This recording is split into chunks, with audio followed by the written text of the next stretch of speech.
आम ओडिया घरे ए खरा दिन को पखाल भात सहित साइड आइटम भाव में छुई आलू बेसर भजाटा रहा निहाती दरकार कहीं ता बिना पूरा अधा लगे। आपण मैंने तो सब बेले आपण स्टाइल छुई आलू बेसर भजा भाजुवे थे मो स्टाइल भाजिकी देखु ये बनातु पूरा अधिक टेस्टी लगे और दी कंसा पखाल अधिका खाइबे। वीडियोटी भल लगे लाइक करदे, फ्रेंड फैमिली मेंबर सहित शेयर करदे, नुआ आसले चैनल को सब्सक्राइब करदे। चलते देखि नबा भजा ये छुई आलू नहीं जाइए, आलू छोट साइज रही चोपा रखिकी गोल गोल करी काटी नहीं आलूर साइज रखिले बेसर भजा खायापे बहुत बढ़िया लगे।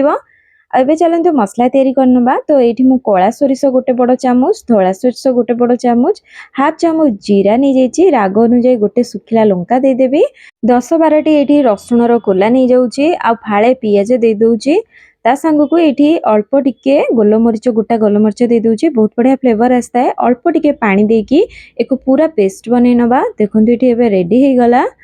आउ एपटे गैस उपर गोटे कढ़ई बसी नहीं, कढ़ई रे एबे हाफ ग्लास पानी दे दूची, पानी पूरा फुटिया पे देबे। फुटीगला परे छुई आउ आलू को इथिरे दे देबे, तापरे इथिरे स्वाद अनुसार लूण दे दबा, आउ हळदी गुंड कलर पाइकिना दे दबा, तापरे इथिरे बटा मसला को दे दबा, देकिना सबु से जार को धोइके आउ टिके पानी दे देबी, तापरे सबको भल भाबरे गोळै नबा।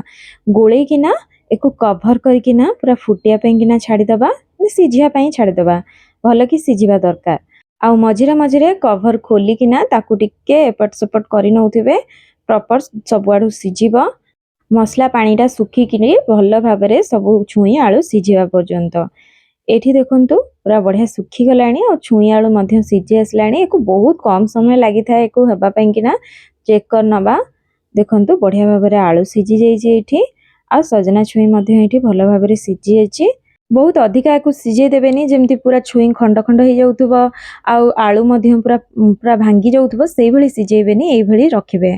आउ एबे एको गैस ऑन करके साइड छाड़ दबा।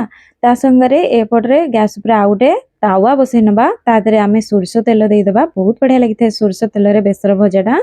आउ एबे एथिरे सजना छुई आलूर बेसर को देकिना एही भली पूरा मीडियम आंचरे चारि साइड माने भल भाबरे गोल्डन कलर आसिया पर्यंत ताको भाजी नबा। एही भली करले पूरा क्रिस्पीदार हबो आ बहुत टेस्टी लागिबो खाइबा पे किना। एपट सेपट करके गोटे साइड हेला परे एही भला उल्टेकी आपण आर साइड को करिकिना भाजिबे। एही भली देखंतु केते बढ़िया कलर आसी गलानी एबे भजार। एही भली भाबरे भाजंतु, देखिबे पखाल भात कोन गरम भात कोन सबुतिरे बहुत टेस्टी लागिबो। आशा करूछि आपण माननकु वीडियोटी पसंद आस्तिबो, ताहले आपण भी एही भली बनेइकरी खांतु आ केमिति लागिला मते कमेंट माध्यमरे निहाती जणैबे। आशा करूछि आपण माननकु पसंद आस्तिबो। रहिली पुणी आसीबे एक नुआ रेसिपी सहित। समस्त भले रहंतु, खुशी रहंतु। धन्यवाद। जय जगन्नाथ।